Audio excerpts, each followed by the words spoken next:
Assalamu alaikum. 9th class. Ibrahim topic was ऐसे unity was ऐसे lines and angles unit complete करने पाते च ऐसे no unit geometry में triangles unit करो इस यत video में शुरू तो triangles units में च ऐसे युस ऐसे टॉपिक अत मज तुम कॉन्ग्रेंसी अलबत्ता थोड़ा बहुत इंट्रोडक्शन दमो यथ ट्रायंगल बारस मज यह ब्रह्म पतमन क्लासन मज अत बारस मज पोर्मुत कि डेफिनेशन टाइप्स तो थोड़ा बहुत यथ मुतलिक ट्रायंगल मुतलिक तो यह ब्रह्मन क्लासन मज पतमन क्लासन मज पर्म तो गोडे वो कि डेफिनेशन अमच तो शुरू करो अमचो डेफिनेशन सत ए क्लोज्ड फिगर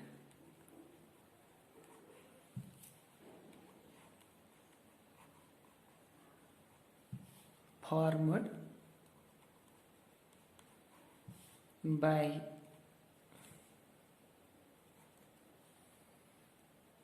three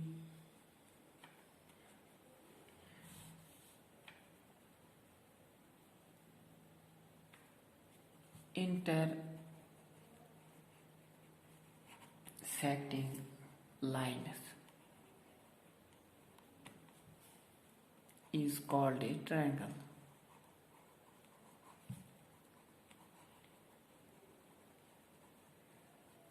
या ब्याक डेफिनेशन दमोस दोयम इत first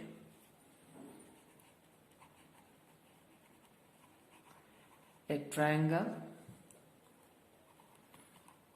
is formed by joining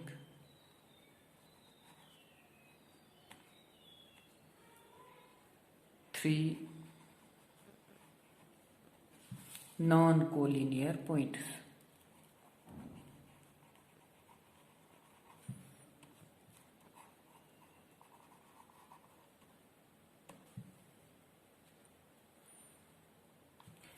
triangle definition दिस सेम दुशवाई ट्रायंगल इंदिस बारस मज अगर गोडनेची closed figure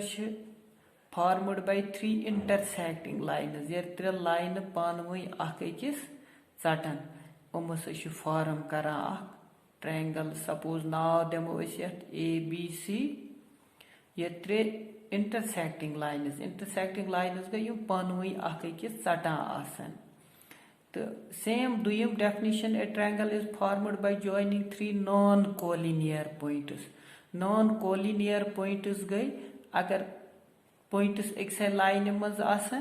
तिमन one collinear points ये एक स्ट्रेट लाइन मज कि अगर पानवई पॉइंट्स जॉइन करोक फॉर्म करान ट्रायंगल तो यह ट्रायंगल मज त्रे साइड या दमो अत back A polygon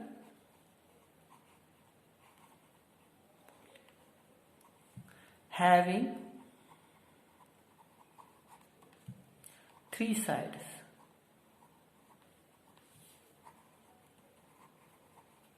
is called a triangle.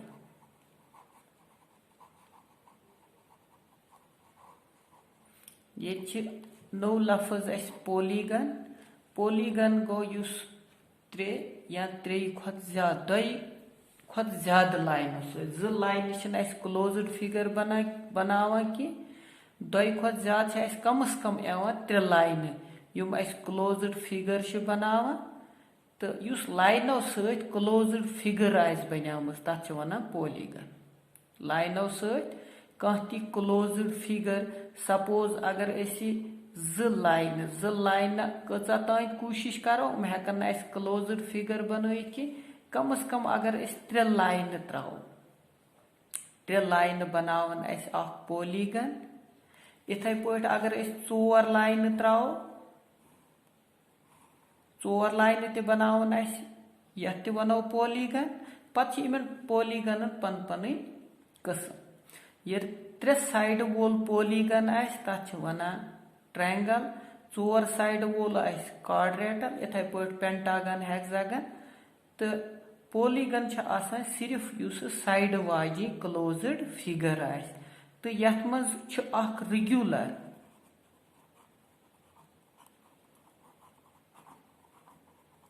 रिग्युलर polygon गो ये नमिक साइड्स सारी पानवी बराबर तेल अत वन रिग्युलर पॉलीगन तो यमो डेफिनिशन दयो तो अत हेको वारिया डेफिनिशन ट्रायंगल मज नुम गई ट्रायंगल हिंद sides suppose A B sides यथ मज ए बी सी तो ए सी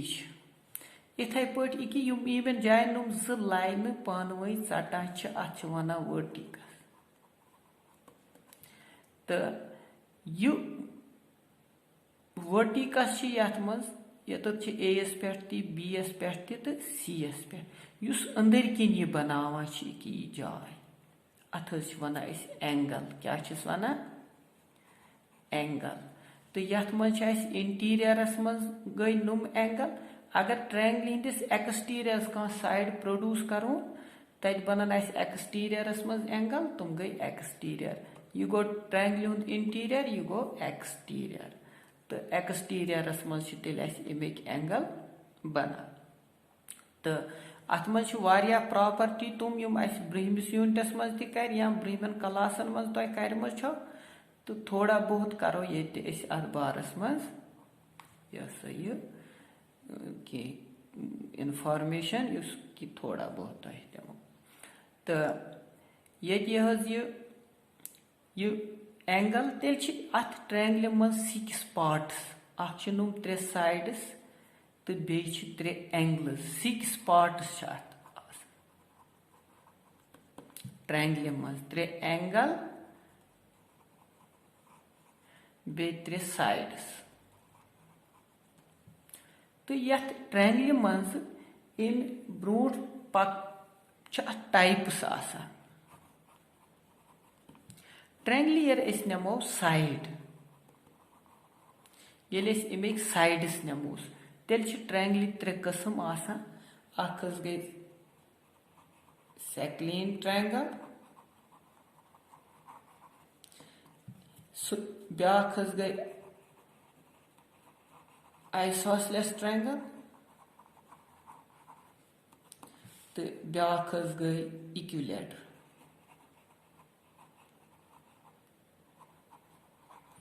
इक्विलेटरल ट्रायंगल अत बारस मज अम ब्रोट पोर्मुत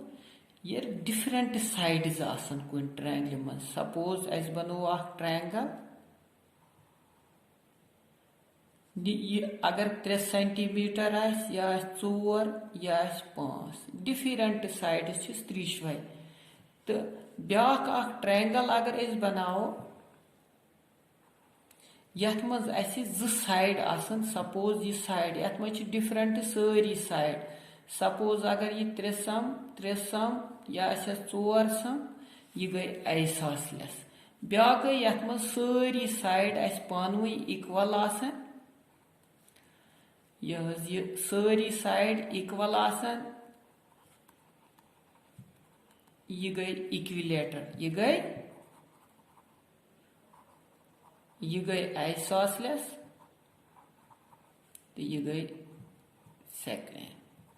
तो गई ये नमो ट्रायंगल हिंद साइड ये एंगल नमो अत मज ट्रायंगल 3 टाइप यथ पे यथ मज 3 यथ मज ट्रायंगल 3 टाइप एक्यूट ट्रायंगल दुयम गयस ओब्ट्यूस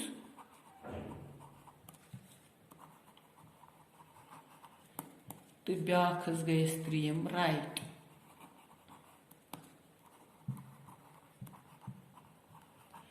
which was acute go येल कुन ट्रायंगल मन सारी एंगल आसन लेस देन 90 डिग्री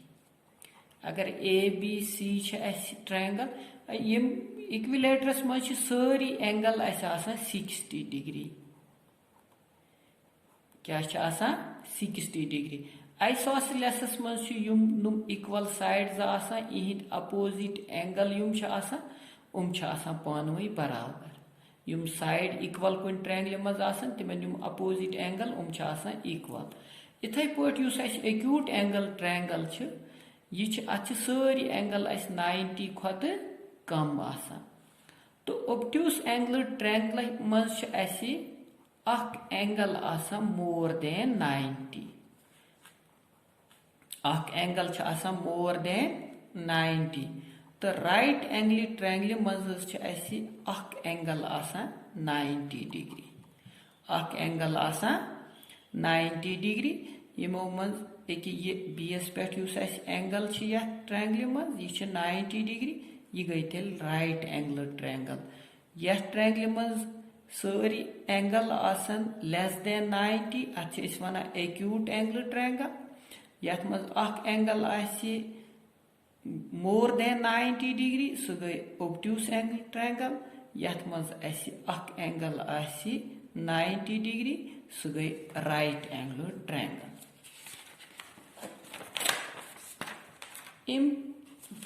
ब्रोट अगर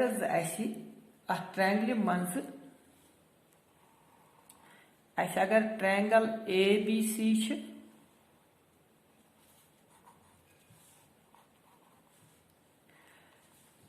ट्रायंगल हुंद मीडियन ये करो मीडियन सेंट्रोड दुयम त्रीम करो आल्टीट्यूड क्या गो ट्रायंगल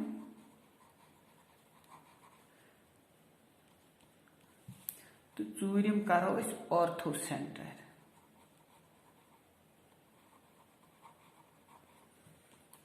त्रे पॉइंट्स करो बेत मज डिस्कस वुच मीडियन गो गोडनुक मीडियन लुक मीडियन गो ये line segment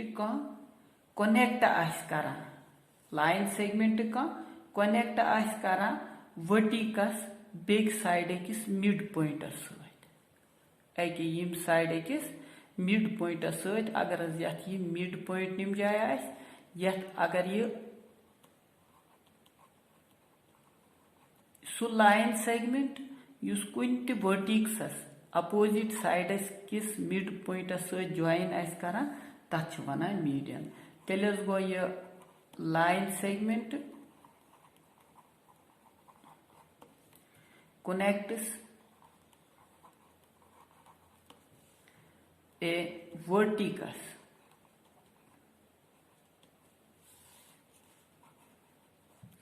to the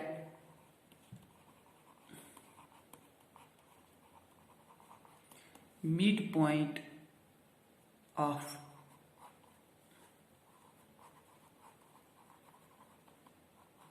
opposite side in a triangle. Triangle मज अकिस वर्टिकस बीकिस साइड अकिस मिड पॉइंटस ज्वाइन करान सह तथ लाइन सेगमेंटस वनान मीडियन तो मीडियन सेंट्रोड लफ्ज यह मीडियन सत रिलेटेड तो आल्टीट्यूडस ऑर्थो सेंटर तो सेंट्रोडस गो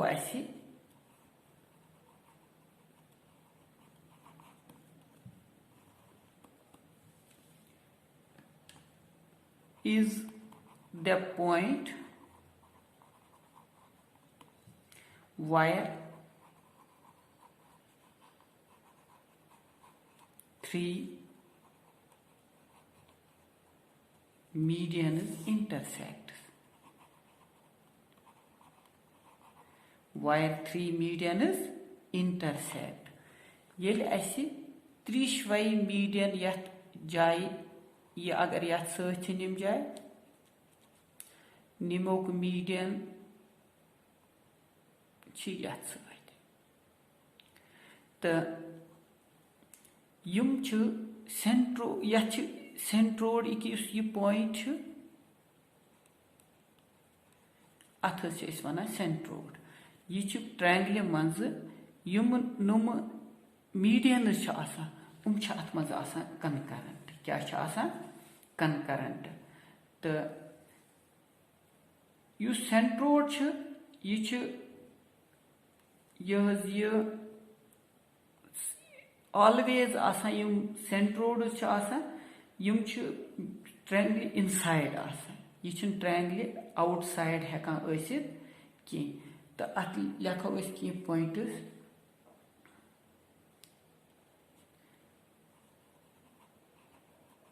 centroid makes 3 medians concurrent.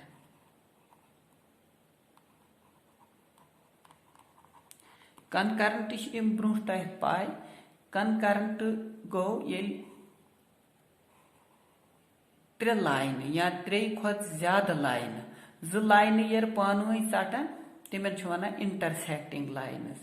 यर 2 खुद ज्यादा लाइन कुन पॉइंट्स पे चटान तिमन वन कनकरेंट लाइन्स कनकरेंट लाइन्स तो यह पॉइंट्स वन point of concurrency point of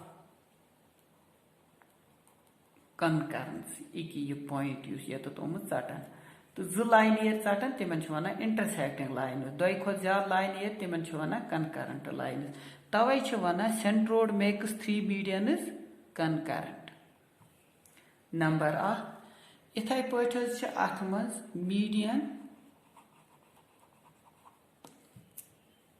and centroid always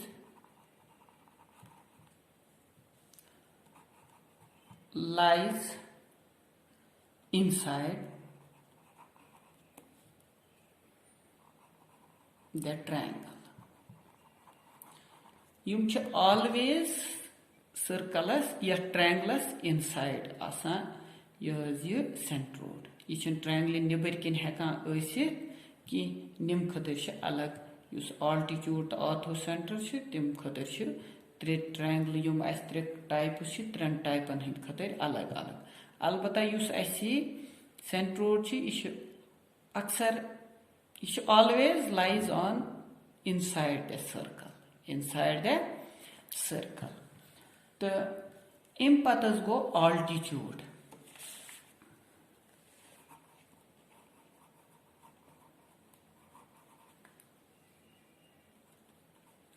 altitude go ट्रायंगली perpendicular distance अगर triangle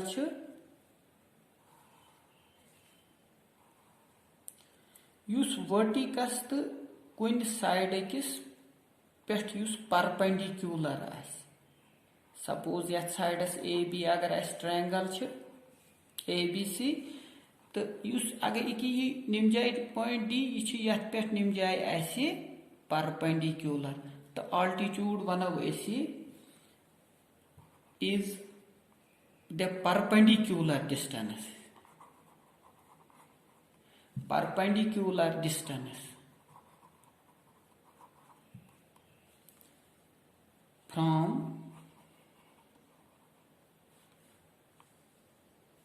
the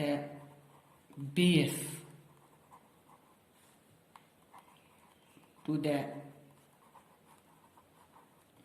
opposite verticus base पे opposite verticus पे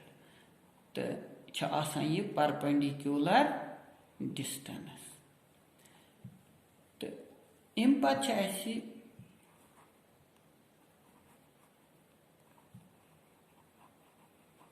ortho centre go is the point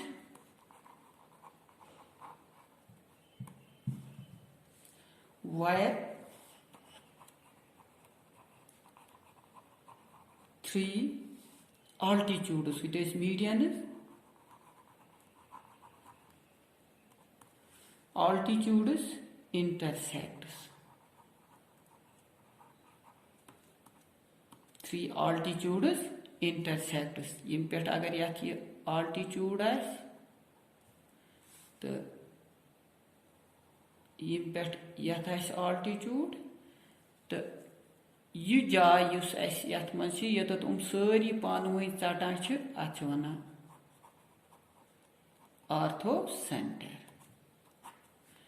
तो यम खतर ती important points.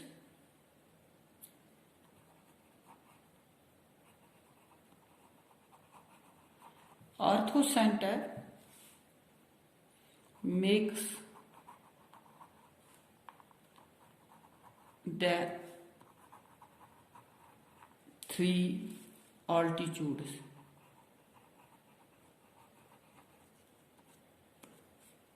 concurrent. Concurrent o to improved समझ यम ती concurrent त्रिशवाई altitudes एक्सै points पे intersect गसान। तो अथ पॉइंटस वनान आर्थो सेंटर। ब्याख अम खतर